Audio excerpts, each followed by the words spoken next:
ക്രൂശിനൊപ്പം കാൽവരിയിലേക്ക് 32-ാം ദിനം.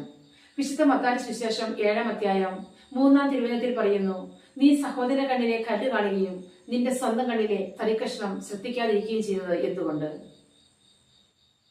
പാപിനിയായ ഒരു സ്ത്രീയെ കർത്താവിന്റെ അടുക്കൽ വിരിക്കാൻ കൊണ്ടുവരുന്ന ഒരു സംഭവം സുവിശേഷത്തിൽ നാം കാണുന്നുണ്ട്. ആ സ്ത്രീ വളരെയേറെ പേടിച്ചറിഞ്ഞിരുന്നു. അവളുടെ കണ്ണുകളിൽ മരണത്തിന്റെ ഭയം നിഴലിച്ചിരുന്നു.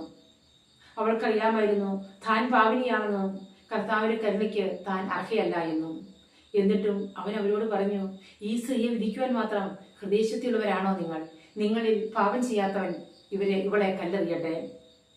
മനുഷ്യനെ വിധിക്കുവാൻ അധികാരമില്ല എന്ന് ഈശോ ഇതിലൂടെ കാണിച്ചു തരികയായിരുന്നു. മറ്റുള്ളവരുടെ കുറ്റങ്ങൾ കണ്ട് വിധിക്കുന്നവരല്ല, കരുണ കാണിച്ച് തെറ്റുകൾ ക്ഷമിക്കുന്നവരാണ് യഥാർത്ഥ ക്രിസ്തു. അങ്ങനെയുള്ള ക്രിസ്തുമാരിയാണ് ഇന്ന് ഈ ലോകത്തിന് ആവശ്യം.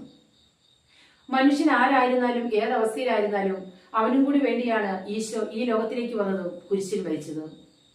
നാം ഒക്കെ മറ്റൊരു വിധിക്കപ്പെടുവാൻ വേണ്ടി പുറവിളി കൂട്ടുമ്പോൾ ഈശോയും നിശ്ചിതമായി നമ്മോട് പറയുന്നുണ്ട്, നിങ്ങളിൽ പാപം ചെയ്യാത്തവർ അവരെ കല്ലെറിയട്ടെ. നമ്മുടെയൊക്കെ കഴിഞ്ഞകാല ജീവിതത്തിലേക്ക് ഒന്ന് തിരിഞ്ഞു നോക്കുമ്പോൾ ചെറുതും വലുതുമായ അനവധി തെറ്റുകൾ നാം ചെയ്തിട്ടില്ലേ?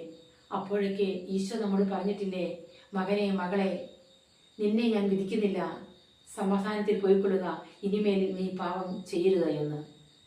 മറ്റുള്ളവരെ കുറ്റക്കാരെ വിധിക്കപ്പെടുമ്പോൾ അതിൽ നാം സന്തോഷിക്കുമ്പോൾ നാം ഓർക്കണം, അവർ പിടിക്കപ്പെട്ട കുറ്റവാളികളാണ്, നാമോ പിടിക്കപ്പെടാത്ത കുറ്റവാളികളും.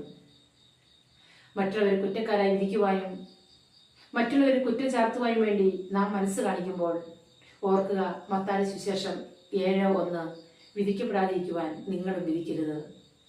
സ്തുതിയായിരിക്കട്ടെ.